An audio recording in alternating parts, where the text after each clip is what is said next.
নমস্কার। কবি রতনতনু ঘাটির কবিতা গল্প খেলার সময় তো নেই।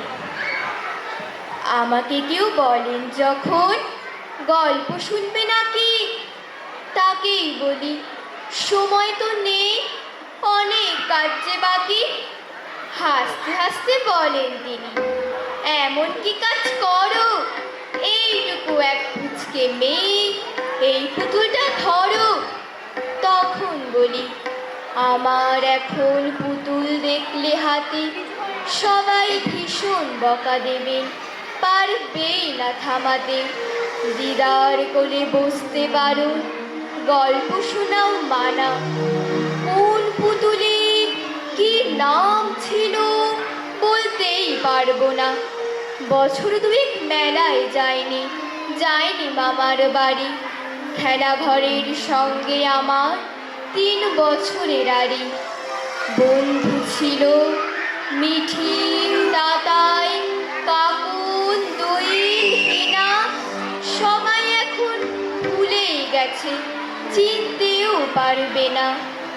দাদার সঙ্গে মিষ্টি আড়ি, ছুটির দুপুরগুলো একটাও নেই। ফোটে না আর ভাবির বকুল ফুলও। আমার শুধুই পড়ার কথা, সকাল বিকেল যত। খেলা ফেলার সময় এখন নেই যে আমার অত।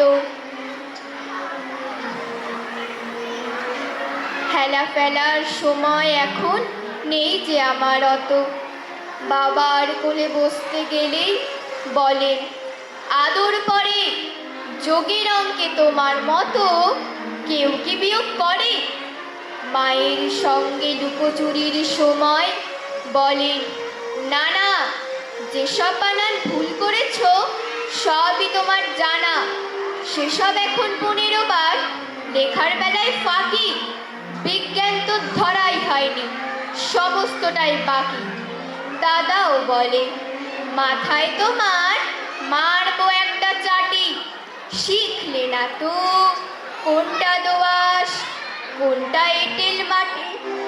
2 চোখ টিপে ধরলে দাদুর বলেন, মনে আছে ডোডো পাখির দেশটা কোথায়, কোন নদীটির কাছে। 4 বিষয়ে আন্টি আছেন, তারাও পড়ান এসে। পড়তে পড়তে 2 চোখ জুড়ে ঘুম এসে যায় শেষে। ঘুমোই যখন সবাই ভাবে ঘুমিয়েছি চোখ বুঝে। কেউ জানে না স্বপ্নে খেলার সঙ্গী বেড়াই খুঁজে। আমার মতো ছোট্ট যারাই বলছি তাদের, শোনো এই কথাটাই বড়দেরকে বলবে না কখনো। গল্প খেলার সময় বলতে স্বপ্নটুকুই হাতে। আমরা এবার বসবো স্কুলের ভর্তি পরীক্ষাতে।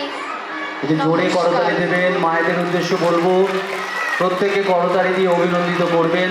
ওরা বুঝছে যে কত কষ্ট মঞ্চে কবিতা আবৃত্তি করা বা মঞ্চে কথা বলা। তো ওদেরকে এগিয়ে নেওয়ার জন্য সবসময় উৎসাহিত করবেন এবং হাততালি দিয়ে অভিনন্দিত করবেন। এবারে উপায়ন সাধু। নমস্কার। কবি রতনতনু ঘাটির কবিতা হোস্টেলের চিঠি। সারা হোস্টেল ঘুমিয়ে এখন, তারা নেই পড়বার। রাত জেগে আমি তোমাকে লিখছি, বাবা তুমি পড়ো, আর মাকেও পড়িও আমার এ চিঠি।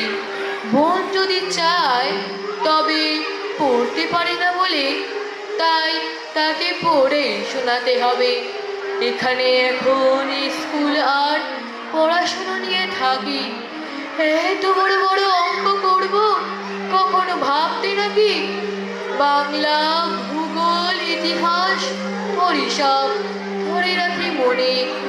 এখানে আষাঢ়ে ছুটি পড়েছিল আম কাঁঠালের বনে। তখন আমার পরীক্ষা কাছে, তখন তারাও ছিল। দেখা হয়নি তো ছুটির গন্ধে, মেঘেরা কি এসেছিল। আষাঢ় শ্রাবণ কি বৃষ্টি হলো, কদম ফুটলো কত। মাঠময় জল ফুটবল খেলা হয়নি মনের মতো। কেবল পড়েছি সারাদিন রাত, লিখেছিও কত কত। এবারে